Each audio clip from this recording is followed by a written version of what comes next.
there. Subscribe to my channel. And also press this bell icon. Hello friends, आज मैं आपको बताऊंगी tense. तो देखिए, टेंस भी सिर्फ एक नहीं होता, टेंस की भी 3 कैटेगरीज होती हैं, प्रेजेंट, पास्ट और फ्यूचर। तो इन 3 कैटेगरीज की भी कुछ सब कैटेगरीज होती हैं, जैसे प्रेजेंट इंडेफिनिट, कॉन्टिन्यूस और परफेक्ट और परफेक्ट कॉन्टिन्यूस। तो ये भी 4 कैटेगरीज़ के हर टेंस होते हैं।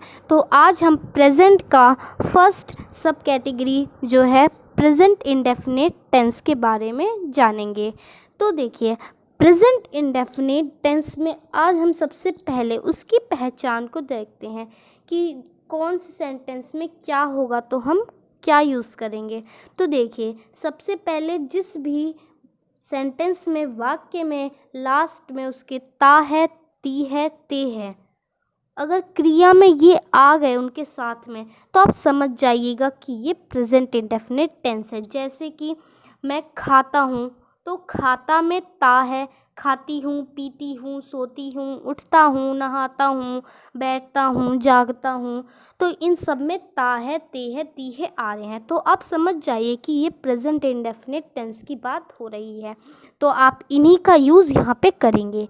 तो देखिए, हम अब इसके रूल के बारे में जानते हैं कि अगर ये आए तो हम इनको कैसे इंग्लिश में कन्वर्ट करेंगे। तो इसके रूल को हमें जानना ज़रूरी है। ये सबसे इम्पॉर्टेंट टेंस यही है, प्रेजेंट इंडेफिनिट। अगर आपने इसको समझ लिया तो आगे आपको इजी हो जाएगा, क्योंकि सबसे मेन यही होता है। तो देखिए, इसका रूल है सब्जेक्ट प्लस वर्ब की फर्स्ट फॉर्म प्लस एस और यस प्लस ऑब्जेक्ट। ये हम एफर्मेटिव देख रहे हैं। एफर्मेटिव मतलब सकारात्मक शब्द जो बनाते हैं हम सकारात्मक वाक्य। ये 3 होते हैं, सकारात्मक और नेगेटिव, ये एफर्मेटिव है, और इंटरोगेटिव। तो हम इन तीनों को जानेंगे। अभी हम एफर्मेटिव देखते हैं। तो देखिए, सब्जेक्ट जो होता है काम करने वाला, कर्ता जो काम कर रहा है। देखिए, अगर आप ये वीडियो देख रहे हैं तो ये आप काम कर रहे हैं, तो जो काम करने वाला होता है वही सब्जेक्ट होता है। जैसे अगर कोई खाना खा रहा है, तो वो उस जो इंसान वो जो खा रहा है वो हो हमारा सब्जेक्ट। उसके बाद है वर्ब। वर्ब क्या होती है? वर्ब होती है क्रिया जो हम काम करते हैं। देखिए, अगर आप ये वीडियो देख रहे हैं तो आप देखने का काम कर रहे हैं, तो ये देखने का काम जो होगा ये क्रिया होगा। तो कोई भी क्रिया वर्ब कहलाती है।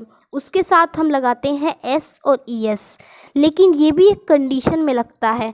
अगर सिंगुलर है, मीन्स ही, शी, नेम, अगर कोई भी नेम है और इट है तो हम एस और यस लगाएंगे। और अगर प्लूरल है, आई, यू, वी, दे, ये सब प्लूरल होते हैं, इनके साथ हम एस और यस नहीं लगाएंगे।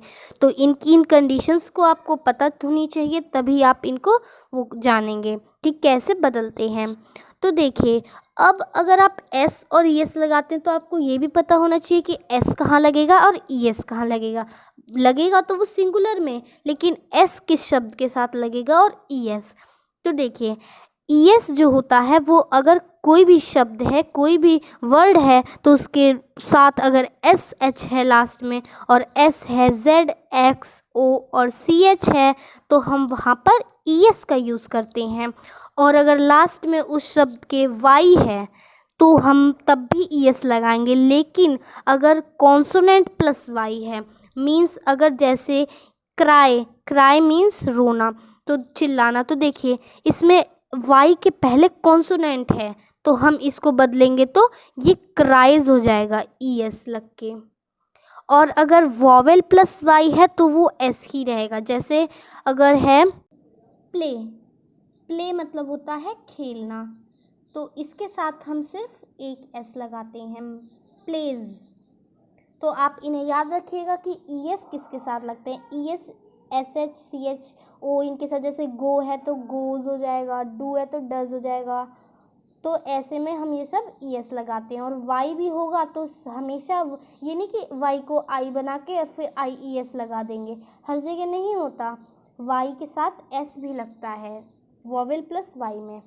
तो हमने ये तो जान लिया। ऑब्जेक्ट मीन्स होता है बाकी का, जैसे अगर आप ये वीडियो देख रहे हैं तो आप हैं सब्जेक्ट, और देखना क्या हो गया हमारा क्रिया, और एस और यस पता ही है कब लगाते हैं, और ऑब्जेक्ट हो गया हमारा वीडियो, जिसको आपके अलावा कोई हो रहा है, क्रिया को छोड़ के और आपके अलावा जो भी उसमें है वो ऑब्जेक्ट हो जाता है। तो देखिए हम एक एग्जाम्पल से बदल के देखते हैं। जैसे वह खाता है, तो वह हमारा सब्जेक्ट है, और इसकी वह को हम क्या कहते हैं, ही खाता का ईट। अब बताइए यहाँ ही के साथ ईट लगेगा या ईट्स लगेगा, तो ही हमारा सिंगुलर है तो हम इसके साथ एस लगाएंगे, ही ईट्स। था ना इजी। अब है मैं स्कूल जाता हूँ, तो मैं क्या है, मैं आई स्कूल जाता हूँ, तो अब हमें लगानी है वर्ब मतलब क्रिया। तो इसमें क्रिया हो रही है जाने की, जाता हूँ, तो जाता का होता है go, I go to school, I go to school. तो अब हमें यहाँ पे गो है तो ईएस नहीं लगेगा, क्योंकि आई जो है हमारा प्लूरल है, तो हमें ये सब देख के चीज़ें लगानी चाहिए। तो हमने ये एफर्मेटिव सकारात्मक की आपको समझ आ गए होंगे। अब हम अगला जाते हैं नेगेटिव पे। तो देखिए नेगेटिव में देखते हैं, तो नेगेटिव का मतलब होता है नकारात्मक। इसमें नकारात्मक की बात की जाती है, कोई भी काम नहीं करने की, जैसे अगर वह नहीं खा रहा, वह नहीं पीता है, वह नहीं जाता है, वह नहीं उठता है, इसमें नहीं की बात की जाती है। तो देखिए इसका रूल है subject plus do does plus not plus verb की फर्स्ट फॉर्म और प्लस ऑब्जेक्ट हो जाता है। तो इसका एग्जाम्पल देखते हैं। तो पहले ये समझ लीजिए कि डू डज क्या होता है। तो डू डज में इसके अंदर एस और यस यहाँ पर नहीं लगता, इसकी जगह डू और डज लग जाता है। तो देखिए सिंगुलर अगर है हमारा ही शी नेम इट तो डज लगेगा, और अगर प्लूरल है आई यू वी और दे तो डू लगेगा, क्योंकि इसमें देखिए यहाँ वाला जो सिंगुलर का एस और यस था वो यहाँ लग चुका है। तो ये बात आप ध्यान रखिएगा कि अब आपको नेगेटिव में एस और यस वर्ब में नहीं लगाना है, इसमें यही लग चुका है, हमें बस इसी का यूज़ करना है, ये इसकी हेल्पिंग वर्ब होती है मेन, तो हमें यही लगाना है, हमें उसको नहीं लगाना है एस और यस को इसमें। और ये बात आप ध्यान रखिएगा, ही शी नेम इट के साथ डज लगता है, और आई यू वी दे के साथ डू लगता है। तो इसके एग्जाम्पल देखते हैं।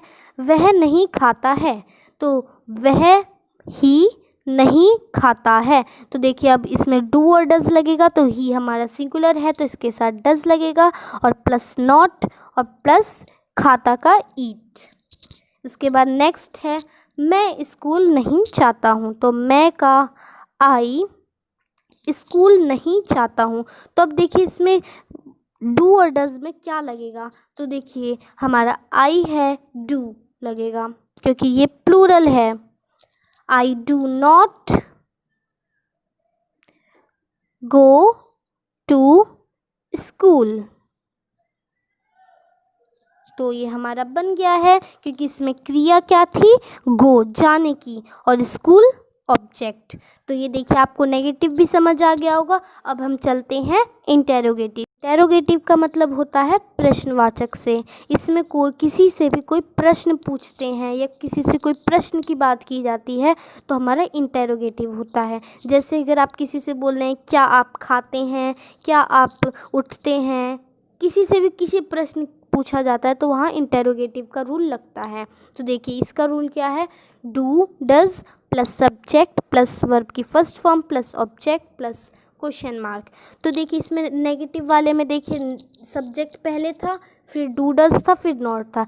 इसमें आपको बस सब्जेक्ट और डू डज की अदला बदली कर देनी है। आगे से डू डज पहले आ जाता है क्योंकि हम क्वेश्चन पूछते हैं, इसलिए ये क्वेश्चन वो हो जाता है, और ये सब्जेक्ट बाद में आ जाता है, फिर उसके बाद वर्ब, फिर उसके बाद ऑब्जेक्ट, फिर क्वेश्चन मार्क। तो देखिए इसका एग्जाम्पल देखते हैं। क्या वह खाता है, तो वह पहले हम देखते हैं वह है तो वह क्या है, सिंगुलर है या प्लूरल है। तो वह सिंगुलर है मीन्स ही है, तो ही के साथ हम लगाएंगे डज। तो डज पहले लगेगा इसलिए डज ही ईट, इसमें एस और यस नहीं लगेगा, मैंने बताया ना एस और इसका इसमें यूज़ नहीं होगा। तो डज ही ईट, क्या वह खाता है। तो अब नेक्स्ट है हमारा क्या मैं स्कूल जाता हूँ। मैं मीन्स आई, और अब इसमें क्वेश्चन पूछ दिया है तो याद रखिएगा अब इसमें डू लगेगा।